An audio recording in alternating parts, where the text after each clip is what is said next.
I remember the exact moment she told me I'd die broke and forgotten. Her voice cut through the sterile courtroom like ice. "You'll see.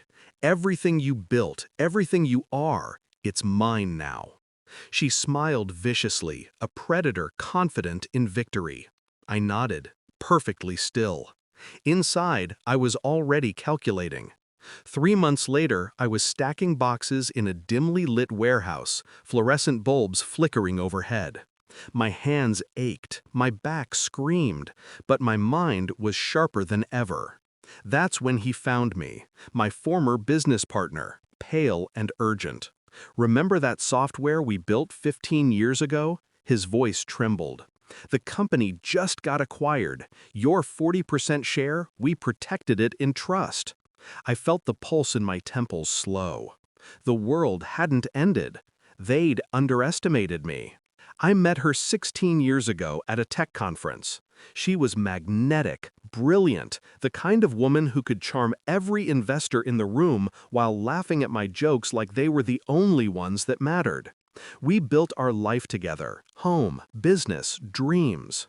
I loved her with the kind of blind trust that makes betrayal lethal. At first, the cracks were tiny. Late-night calls she hid, an expense she couldn't justify, her dismissive laughter when I asked questions. I didn't panic, I observed. I collected data like a scientist watching a specimen. And then the evidence came. Messages she thought I'd never see. Agreements signed behind my back. Whispers of friends and lawyers alike. The heartbreak was sharp, but I didn't let it consume me. I didn't yell. I didn't cry in public. I planned. Every move I made from that point was deliberate. I would not let her arrogance dictate my fate. She wanted me broken. I would make her regret underestimating me. Step 1, patience. Let her taste the thrill of victory while I recalibrated. I liquidated assets she couldn't touch, transferred intellectual property into protective trusts, quietly severed ties where she had power. Every legal document, every financial maneuver was precise, silent weapons.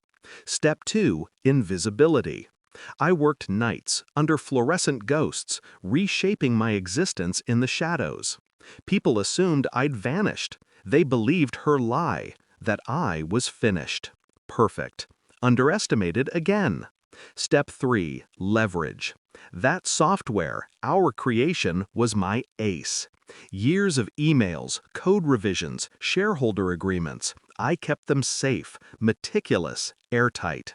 She laughed when she filed for divorce, thinking it was over. I smiled in silence. Overconfidence is a dangerous drug. And then the moment came. I didn't storm into her life with rage. I waited. Patience is far more terrifying than anger. My former partner called one evening, voice trembling with excitement. "Your trust just got executed. You own 40% of a multi-million-dollar company. They're cutting checks next week." I felt no joy, only focus. Time to act. She called me the next day. Her tone was casual, smug. "I heard some good news," she said, thinking she had the upper hand. I let a small smile slip.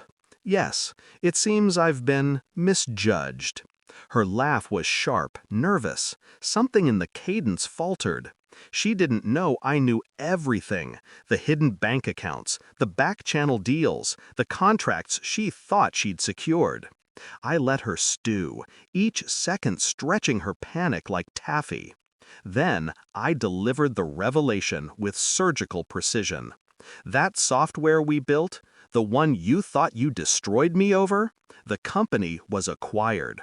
Your claim on it? Worthless. My share? Untouchable. And that house, the assets, the life you thought you'd taken? Completely irrelevant now. I watched her face collapse like a house of cards. She opened her mouth. No words could fix this. Her confidence shattered under the weight of her own hubris. I didn't gloat. I didn't scream. The satisfaction was quiet, bone deep. Justice doesn't need theatrics. It needs precision. I left her stunned, alone, powerless. And me? I walked out of that conversation lighter than I had in months. I didn't just survive, I rose. All that remained was the soft satisfaction of reclaimed dignity, the quiet hum of a life rebuilt on intelligence and foresight, not arrogance and betrayal. 3 months of darkness had turned into a lifetime of clarity. She had taken everything she thought she could, but she underestimated one thing: patience. It's the deadliest weapon, and I had mastered it. Now, I work under the fluorescent lights, stacking boxes, silent, calculating, and free.